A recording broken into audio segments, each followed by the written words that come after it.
오늘은 마태복음 5장 17절에서 20절 말씀을 통해서 하나님께서 나의 삶에 정말 원하시는 것이란 제목으로 하나님 말씀을 전하겠습니다. 오늘 쉬는 날인데 잘 쉬셨나요? 네, 그렇죠. 저는 오늘 말씀 준비 안 하고 잘 쉬었습니다. 네.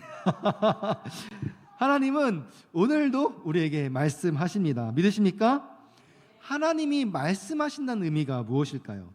하나님이 자기 자신의 성경 말씀을 통해서 계시하는 거예요. 내가 어떤 분인지 우리에게 알려주시는 거죠.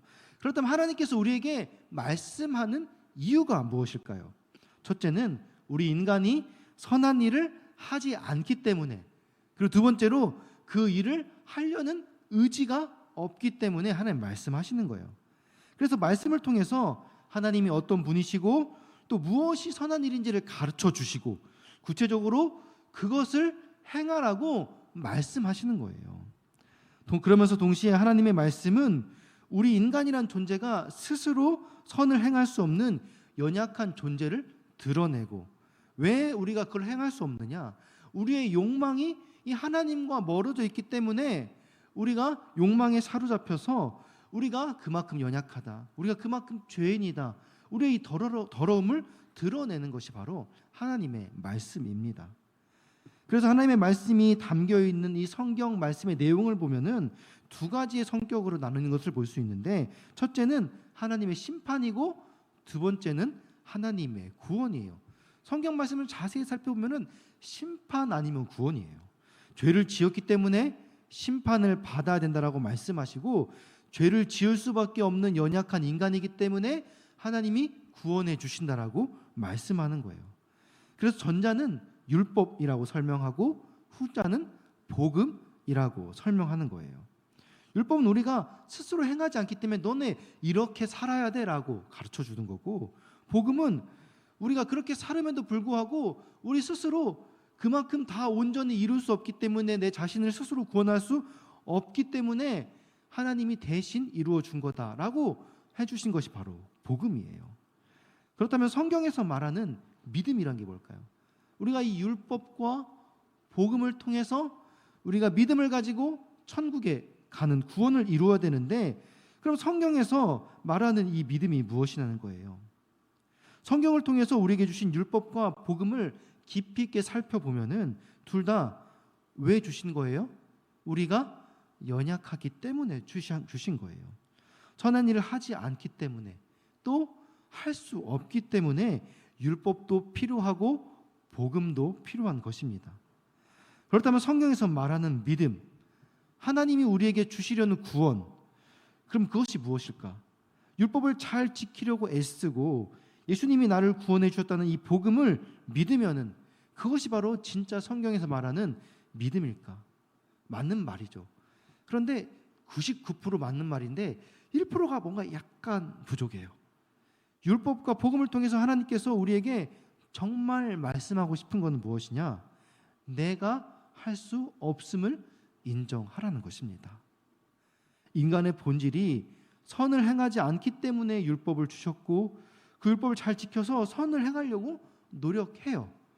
그럼에도 우리는 온전한 선을 이룰 수 없기 때문에 예수님이 완전히 다 이루어 주셨어요. 그리고 이 사실을 믿음으로 내가 그 구원의 완성에 동참하는 것입니다. 그런데 율법도 내가 행하고 복음도 내가 믿는 것이라고 착각하면은 그것은 성경에서 말하는 하나님이 정말 원하는 믿음이 아니라는 것입니다.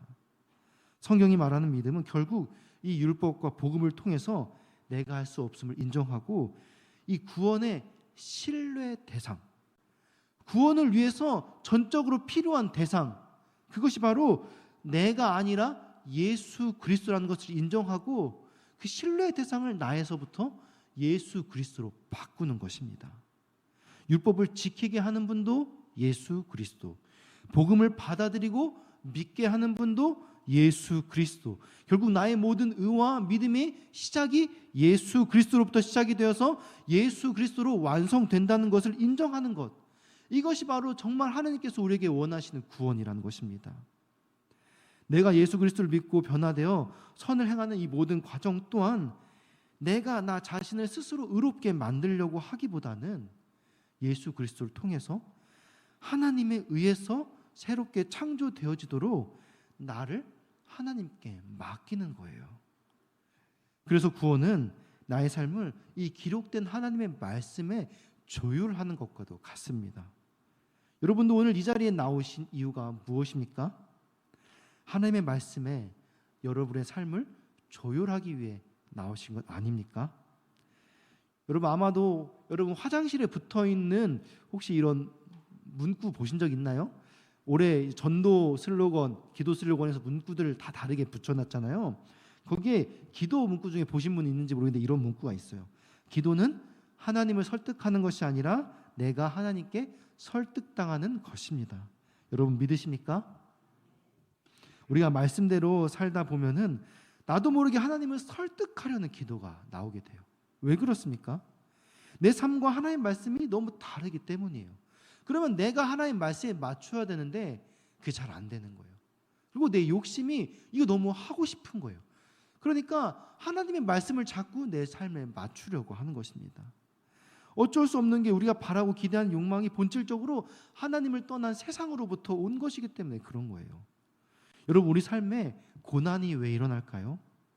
하나님 말씀에 순종하기 때문에 일어나는 것입니다.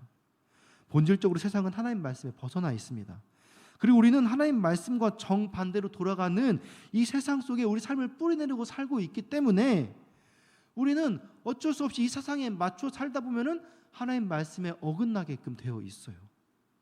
이런 사단의 권세 아래 정복된 세상 속에서 하나님 말씀에 순종하며 살아가려고 하면은 이 믿음의 백성들을 가만두지 않으려는 사단의 공격 때문에 고난이 오기도 하지만은 굳이 공격하지 않아도 이 세상 돌아가는 것에 우리 삶을 맞추면은 결국 그것이 맞추려 하면은 결국 맞추지 않고 하나님 말씀에 조율하려고 하다 보면은 결국 그것이 곧 우리에게 고난으로 다가오는 것입니다. 하나님의 말씀과 다르기 때문에 우리는 늘 세상 속에서 세상과 반대를 선택해야 되고 그 결과를 우리가 받아들이고 감내해야 되는 삶을 살아야 되는 것입니다. 이것이 성경에서 말하는 의인의 고난인 거죠. 사실 예수님 믿지 않고 세상의 입맛에 맞게 살아가면은 고난받을 필요가 없습니다. 고난 피해 가면 되죠. 세상에 맞춰 가면 되죠. 물론 어떤 사람들은 예수님 믿지 않는데도 고난받는 사람들도 있어요. 그것은 어찌 보면 자연적으로 돌아가는 이 세상의 사이클에 지혜롭게 반응하지 못한 것일 수도 있어요. 그러니까 이 세상을 자기가 몰라서 고난당하는 거예요. 어떤 사람은 또 기본적으로 불성실하여서 자기 삶에 무책임하여서 고난당하는 사람도 있어요. 어떤 이는 하나님을 믿진 않지만은 본인이 의로움을 자처하여서 구원과 관계없는 그 의인의 고난에 참여하는 사람도 있을 것입니다. 어찌 보면 그런 사람들이 제일 불쌍해요. 착하게 살지 않아도 되는데 어차피 하나님 믿지 않으면. 근데 열심히 불교든 뭐 유교든 뭐 힌두교든 뭐 나 자신을 믿든 어찌됐든 하나님 아닌 것으로 착하게 살려고 하는 사람들도 사실 고난을 받아요. 결론은 우리가 지혜롭고 성실하면은 고난을 우리가 당하지 않고 세상에 맞추어서 세상이 바라는 성공을 우리가 취할 수 있는 거예요. 그런데 우리가 말씀에 순종함으로 열심히 살음에도 불구하고 세상에 반하는 의로움 때문에 우리가 고난을 자처하는 삶을 살아야 된다는 것입니다. 그래서 순종은 나 자신을 극복할 때 가능한 것입니다. 왜냐하면 하나님의 말씀이 곧 나의 욕망에 반하는 것이기 때문에 그것을 포기하고 하나님을 따른다는 것, 이것이 우리 인간으로서 절대 쉬운 일이 아니기 때문에 우리가 나 자신을 굴복시키는 것, 이것이 곧 순종인 것입니다. 그래서 사도 바울은 빌립보 교회에 보낸 편지에서 이렇게 말합니다. 빌립보서 1장 29절을 우리 함께 읽겠습니다. 시작. 그리스도를 위하여 너희에게 은혜를 주신 것은 다만 그를 믿을 뿐 아니라 또한 그를 위하여 고난도 받게 하려 하심이라. 아멘. 순종은 고난을 선택하는 것입니다. 왜요? 예수님이 우리 삶의 최고의 가치이기 때문에 예수님이 나의 전부라고 고백하는 것이 바로 예수를 믿는 것이기 때문에 그 예수님을 선택함으로 인해서 받는 고난을 우리가 선택하는 거예요. 여러분, 하나님의 말씀은 진리입니다. 믿으십니까? 진리는 변하지 않는 참된 것이죠. 그래서 하나님의 말씀은 반드시 되어야 할 것들이 무엇인지를 우리에게 가르쳐줘요. 하나님의 말씀은 우리가 언약, 약속이라고 표현을 하죠. 이 약속은 뭐예요? 내가 너랑 약속하면서 이거 내가 지킬 거야 하는 의지를 담는 거잖아요. 근데 이 하나님의 의지는 사실 우리 인간의 의지와는 좀 달라요. 하나님이 하고 싶다고 마음 먹었지만 상황에 따라서 못 지킬 수도 있지, 이게 아니에요. 하나님 모든 것이 가능하기 때문에 하나님께서 내가 너랑 약속했어 지킬 거야 하면은 뭐예요? 그게 진리인 거예요. 하나님이 할 수 있기 때문에 하나님 하시겠다라고 약속한 거고, 그러면 그것은 반드시 이루어지는 사실, 진리가 되는 것입니다. 그래서 이사야 선지자는 하나님의 말씀에 대해서 우리에게 이렇게 설명합니다. 이사야 55장 8절에서 11절 말씀을 같이 읽겠습니다. 이는 내 생각이 너희의 생각과 다르며 내 길은 너희의 길과 다름이니라. 여호와의 말씀이니라.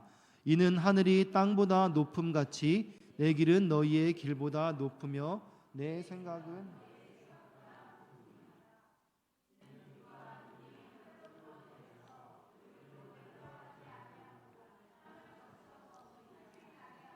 싹이 나게 하여 파종하는 자에게는 종자를 주며 먹는 자에게는 양식을 줌과 같이 내 입에서 나가는 말도 이와 같이 헛되이 내게로 돌아오지 아니하고 나의 기뻐하는 뜻을 이루며 내가 보낸 일에 형통함이 되니라. 아멘.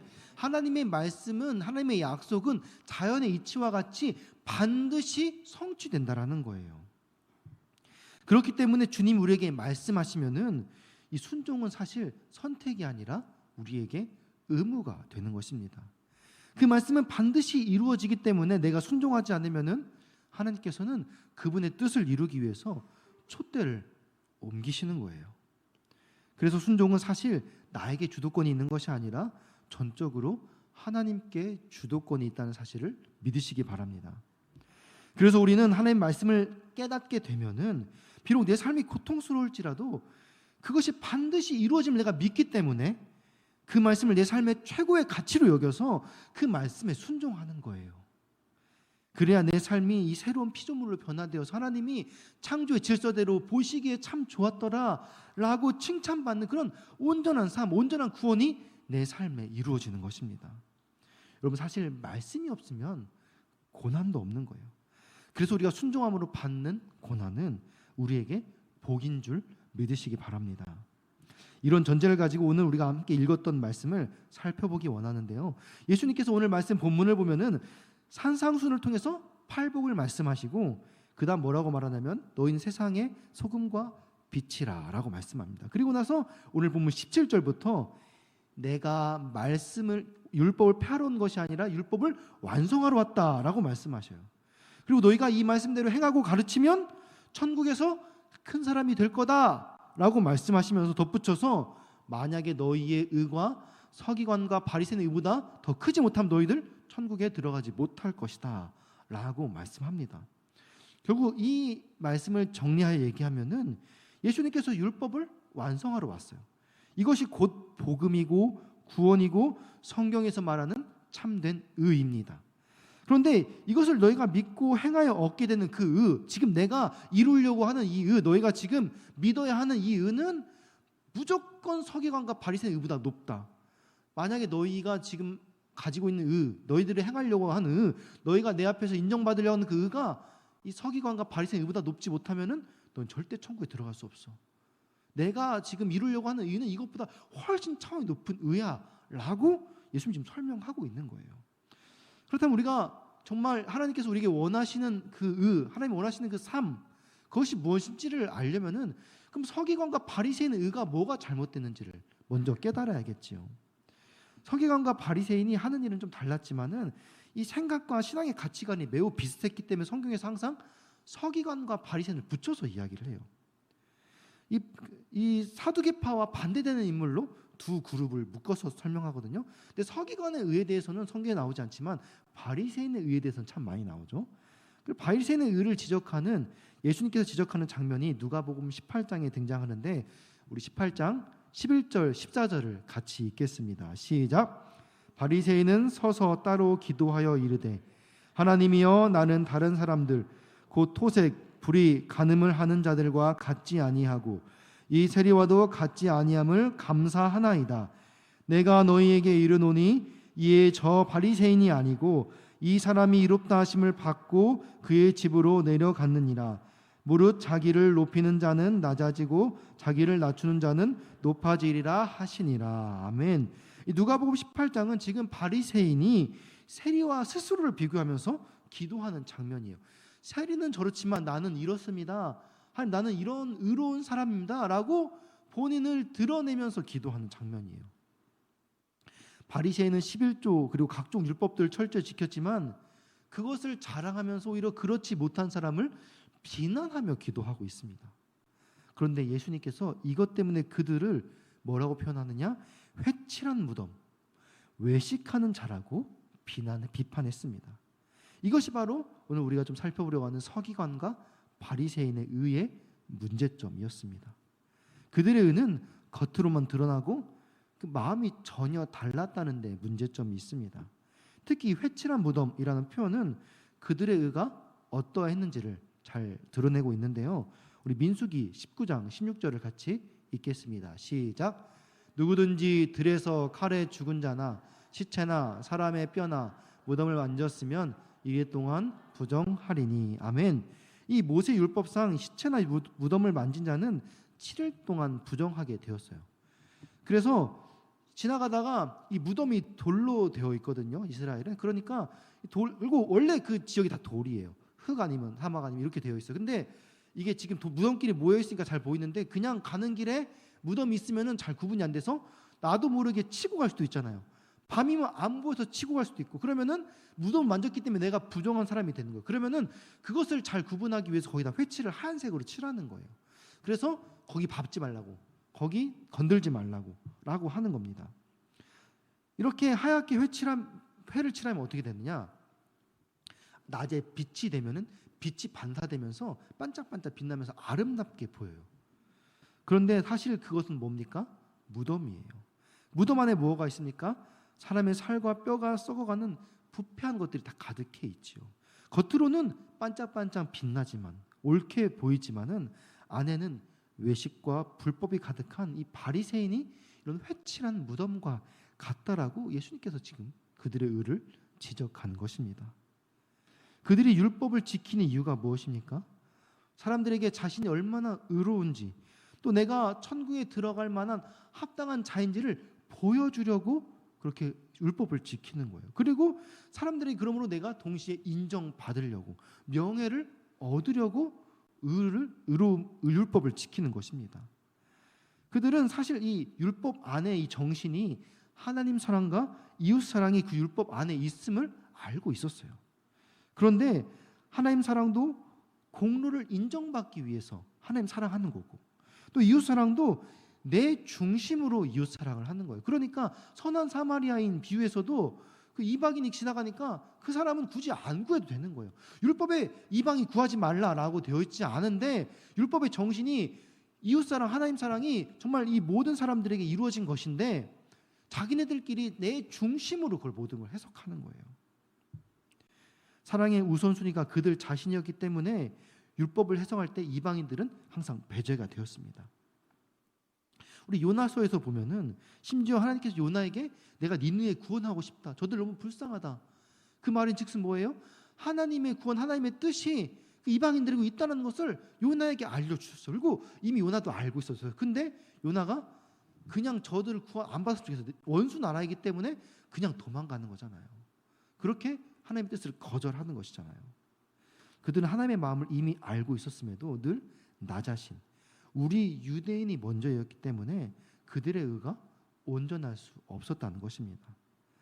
그래서 사도 바울도 이 회심 전에는 스스로 이것을 자랑했지만은 예수 그리스도를 믿은 후로는 완전히 가치관이 변하여서 예수 그리스도를 믿음으로 주어지는 이 은혜 복음을 죽도록 외치며 전파한 것입니다. 그렇다면 하나님께서 우리에게 원하시는 바리새인보다 더 나은 의는 무엇일까요? 우리는 율법적으로 선을 행하려는 노력을 등한시하고 믿음으로 마음으로만 예수님 잘 믿으면은 예수님 이미 다 이루어졌으니까 예수님 믿으면은 돼라고, 나 율법 안 지켜도 돼라고 하면은 그것이 정말 바리새인보다 더 나은 의가 될까요? 바리새인에 의해 나타나는 문제의 핵심은 무엇이냐? 그들이 율법을 지켰어요. 근데 동시에 그들의 욕망도 함께 채우려고 했다는 것에 문제가 있습니다. 서두에 말씀드렸듯이 하나님의 말씀은 우리의 욕망과 반대되는 것들이 대부분이에요. 또한 세상의 성공과 명예, 쾌락을 거부하라는 거예요. 그런데 서기관과 바리새인은 그들이 율법을 지킨다는 것을 악용하여서 자랑함으로 인정받으려 했고, 그것으로 자기의 명예와 권력을 취하는데 이용하였습니다. 율법의 정신은 하나님 사랑, 이웃 사랑입니다. 그러나 그들은 자신의 기득권을 지키기 위해 지금 율법을 지키고 있는 것입니다. 결국 바리새인보다 더 나은 의는 본래 율법이 가진 정신을 온전히 이루어서 우리가 하나님 사랑, 이웃 사랑을 실천하는 거예요. 그러면서 동시에 예수님께서 완성하신 율법, 이것은 뭐냐? 율법을 지킨다고 해서 우리가 그러면 하나님의 공의에 합당한 의인이 되느냐? 그럴 수 없다라는 한계를 스스로 인정하고 이 부분을 전적으로 다 주님께 맡기라는 거예요. 우리가 율법을 지키면서 그럼에도 불구하고 이것으로 다 할 수 없기에 이 전적으로 구원의 문제를 주님께 맡기는 것, 이것이 정말 하나님께서 우리에게 원하시는 삶이라는 것입니다. 왜냐하면 예수님이 십자가에서 그 의를 온전히 다 이루셨기 때문입니다. 하나님께서 그리고 우리 삶에 정말 원하시는 것은 바로 그 의를, 십자가에서 예수님께서 이루신 그 의를 우리가 얻고 그것을 누리라는 거예요. 그런데 여기서 문제점이 하나 있는데, 우리가 이 믿음을 가지고 살면서도 우리 주변을 바라보면 어떻습니까? 주변에 잘 믿고 지키면은 고난 받는데, 어떤 이들은 고난 받지 않고 계속 믿음을 잘 지켰는데 성공하는 사람들을 보게 되는 거예요. 여러분, 성공한 사람들의 감동적인 이야기, 성공신화, 이런 이야기들이 참 많이 있죠. 2005년 스탠퍼드 대학교 졸업식에서 스티븐 잡스 축사 맨 끝에 멘트가 이렇습니다. 배고픈 채로, 어리석은 채로 머무르세요. 참 멋있는 말을 남겼어요. 많은 이들이 감명받고 도전의식을 불러일으켰습니다. 그런데 사실 이 말은 우리가 절대 믿어서는 안 되는 엉터리 후기일 뿐입니다. 어떤 이가 건강검진에서 특이 질병의 양성 반응을 받았습니다. 생존율이 낮은 무서운 질병이에요. 진단이 얼마나 정확한지 묻자 의사가 99% 정확도를 가지고 검사를 했대요. 99% 정확도라는 건 어떤 거예요? 질병인 사람 100명이 검사를 받으면 어떻게 돼요? 99명은 양성, 1명이 음성이 나오겠죠. 근데 질병이 없는 100명이 검사를 받으면 어떻게 돼요? 99명은 음성, 1명이 양성 반응이 나오는 거죠. 이게 바로 99% 정확도라는 거예요. 네, 이렇게 나오는 겁니다. 제가 설명할 때 자연스럽게 넘겨주세요. 네. 사람들은 검사의 정확도가 99% 매우 높기 때문에 대부분 사람은 양성 반응이 나면 어떻게 해요? 내가 99%로 양성이겠구나라고 생각을 합니다. 근데 사실 확률을 따져보면은 그렇지 않다라는 거예요. 이걸 좀 제가 설명을 드리려고 합니다. 만약에 특이 질병을 가진 이 사람들의 수가 10만 명 중에 실제로 100명이라고 생각을 해보세요. 10만 명 중에 100명. 이 말은 이 10만 명 중에 9만 9,900명은 병에 걸리지 않았고 그리고 실제로 병에 걸린 사람 몇 명에 100명이라는 거예요. 이들이 99% 정확도를 보이는 검사를 받으면 어떤 결과가 나올까요? 실제로 질병 있는 사람 100명 중에서 99명이 양성 반응이 나와요. 그런데 반면에 질병이 없는 9만 9,900명 중에서는 99명이 음성 반응이 나오고 1%는 양성 반응이 나옵니다. 그러니까 실제로 음성이 9만 8,010명, 양성이 또 999명 나오고, 또 실제 진짜 병에 걸린 사람들 중에서는 1명이 음성 나오고 99명이 양성이 나왔다는 거예요. 그렇다는 것은 이 양성 반응이 나왔을 때 실제로 이 10만 명 중에 이 99% 정확도를 가지고 했을 때 양성 반응이 나온 사람 몇 명이에요? 총 999명 더하기 99명이에요. 그럼 몇 명이에요? 몇 명이에요? 넘겨주세요. 그러면은 실제로 양성 반응이 나온 사람은 1098명이에요. 그러면 내가 양성 반응이 나왔어요. 그럼 여기서 내가 실제로 양성의 확률은 어떤 거예요? 1098명 중에 99명이 진짜 양성이고 999명은 음성인데 양성 반응이 나왔다는 거예요. 여러분, 그러면은 내가 진짜로 양성일 확률은 몇 퍼센트니까? 99%가 아닌 거예요. 실제로는 확률이 매우 적어요. 어떻게 되냐? 보여주세요. 99 나누기 1098명 곱하기 100을 하면은 실제로 내가 양성 반응을 얻었는데 내가 진짜 양성일 확률은 99% 정확도지만은 9.01%밖에 되지 않는다라는 거예요. 그렇다면 왜 많은 사람들이 이 99%의 확률로 내가 질병에 걸렸다고 생각할까요? 이것은 이 질병의 최초 감염자 수가 0.1%라는 기저 확률을 무시했기 때문이에요. 실제로 이 병이 있는 확률 자체가 낮기 때문에 99% 검사를 해도 양성 반응이 나와도 그 확률도 실제로 그 기저 확률 안에서의 걸러질 확률이기 때문에 매우 적다라는 거예요. 그런데 이처럼 기저 확률을 무시하는 오류를 우리 삶에서 많이 보게 된다는 거예요. 여러분, 이런 말 많이 들어봤을 거예요. 창조적인 사람들의 특징은 게으름이다. 여러분, 이런 말 들으면 어떤 생각이 듭니까? 나도 게으른데? 나도 창조적이겠네? 그런데 여러분, 실제로 주변에 게으른 사람들 보면 어떻습니까? 창조적인 사람들이 거의 없지요. 왜 그럴까요? 이것은 실제로 우리 전 인류 가운데 창조적인 사람이 매우 극소수라는 기저 확률을 무시했기 때문이에요. 그러니까 예를 들어 창조적인 사람의 99%가 진짜 다 거의 게을러요. 그렇다고 해도 전체 인구의 창조적인 사람이 10만 명 중에 100명꼴, 아까처럼 0.1%밖에 안 된다. 그러면은 내가 게으른데 게으른 사람 중에 창조적인 사람은 9%밖에 안 된다라는 거예요. 여러분, 이해가 되시나요? 제가 왜 이런 이야기를 할까요? 요즘 스토리텔링이 많이 주목을 받고 있습니다.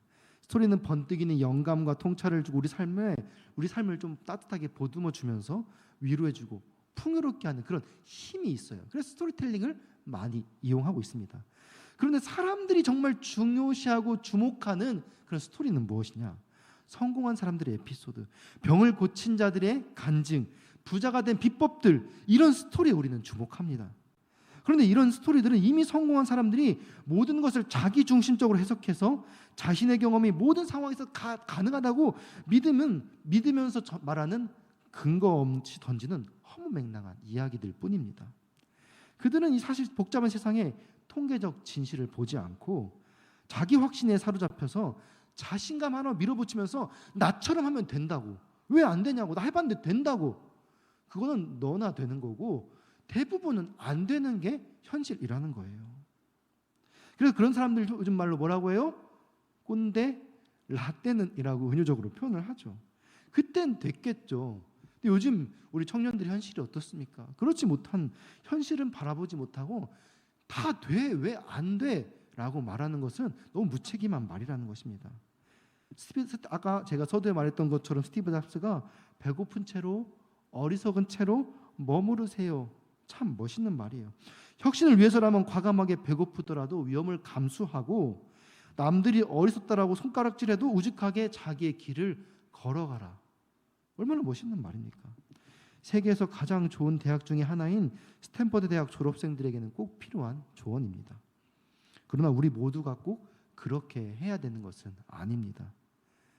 그들은 가장 똑똑할 뿐 아니라 이미 스탠퍼드 대학교 졸업장이라는 안전장치를 가지고 있기 때문에 그들은 그런 도전을 하면 좋겠어요. 그러나 우리는 배고프지 않도록 지켜야 할 가족이 있고 어리석은 의사결정을 피하고 서로 협력을 통해서 더 나은 세상을 만들어가야 할 그런 의무가 있는 사람들입니다. 하나님은 이런 우리의 현실을 절대 무시하지 않는다라는 거예요. 성경을 자세히 살펴보면은 성공보다는 실패와 고난의 스토리로 가득 차 있는 것을 보게 됩니다. 이게 무슨 말이에요? 성경이 말하고 있는 메시지는 성공에 너무 집중하지 말라는 거예요. 하나님께서 우리에게 원하시는 삶, 우리가 지켜야 할 을은 과정이지 결과가 아니라는 사실입니다. 오늘도 하나님과의 관계 안에서 정말 나의 삶을 세워가고 있는가? 하나님 우리에게 원하시는 믿음은 겉으로 보이는 세상적으로 성공한 그 율법으로 인해서 내가 나의 것들을 세워가는 것이 아니라 하나님의 말씀이 내 삶에 이루어짐으로 오늘도 나의 욕망을 절제하고 내 삶의 주도권을 하나님께 맡기는 것입니다. 그림 하나 보여주시겠어요? 그로 인해서 우리 안에 고난이 찾아온다면은 순종으로 인한 고난이 복인 줄 깨닫는 거예요. 그로 인해서 내 믿음이 더욱더 강해지는 것. 이것이 바로 우리 삶이 계속해서 하나님과 더 가까워지는 성화의 과정, 성결의 사이클인 것입니다. 여러분 진짜 성공이 무엇입니까? 우리가 도전해야 될 가치를 깨닫는 것. 하나님께서 나의 삶에 정말 원하시는 것이 무엇인지를 깨닫고 거기에 나의 삶을 맡기는 것. 하나님께서 오늘도 우리에게 말씀하십니다. 너 이래도 할래? 실패해도 끝까지 나 믿고 따라올 수 있겠니? 내 힘으로 이게 힘들어. 안 될 거야. 갈수록 더 힘들어질 거야. 그래도 계속 나와 함께 하겠니? 간혹 하나님 믿고 따라가다가 세상적으로 성공하는 사람들이 있어요. 하나님이 자신의 뜻을 위해서 필요하시다면 성공시켜 주시기도 합니다. 그러면 이왕 하나님 믿는 거 나도 좀 성공시켜 주시지. 하나님 너무 서운해요. 왜 저 사람만 성공시켜 주세요? 그러면 하나님 뭐라고 할까요? 그래? 내가 더 서운해. 이렇게 말할 것 같아요. 그게 그렇게 중요하니? 정말 하나님 안에서 믿음의 길을 걸어가는 사람들은 이 땅에서의 성공과 실패가 중요하지 않습니다. 이미 성공했는데 예수 그리스도 안에 있는 것이 복인데, 여러분 세상의 성공이 진짜 복이라면은 하나님의 복을 누릴 사람이 얼마나 될까요? 세상의 성공은 상대적인 거예요. 우리 모두에게 다 100억이 생겼다고 생각해 보세요. 그럼 모두 다 성공한 것일까요? 아니죠. 200억 가진 사람 부러워하고 50억 가진 사람은 정말 이를 갈면서 억울해할 것입니다. 하나님께서 나의 삶에 정말 원하시는 것은 나에게 소망이 없음을 인정하고 나의 삶을 온전히 하나님께 맡기는 것입니다. 하나님이 나의 삶에 전부라는 것을 인정하는 것. 그래서 그분의 나라가 내 삶에 임하는 것. 이것이 진정한 성공인 줄 믿으시기 바랍니다. 우리 이 시간 찬양으로 하나님께 영광 돌리기 원합니다. 하나님은 우리가 이 땅에서 성공하든 실패하든 전혀 관심이 없으세요.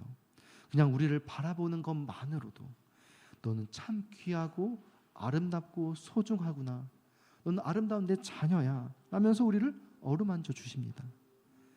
우리가 하나님 앞에서 연약했을 때, 물론 지금도 우리가 여전히 부족할 때 먼저 사랑해 주신 주님 앞에 나의 모든 것을 내어드리고 주님 앞에 나아가는 것. 하나님은 오늘도 그거를 바라고 계십니다. 그러면서 우리가 하나님께 기도할 때 오늘도 지금 내가 거룩히 살아갈 힘을 주옵소서, 세상을 두려워하지 않을 믿음을 내게 주시옵소서. 우리가 이 마음의 고백을 가지고 함께 찬양하며 나아가기 원합니다. 이게 청년들이 부르는 찬양이어서 좀 어려울 수 있는데 우리가 가사를 잘 묵상하면서 같이 고백하겠습니다.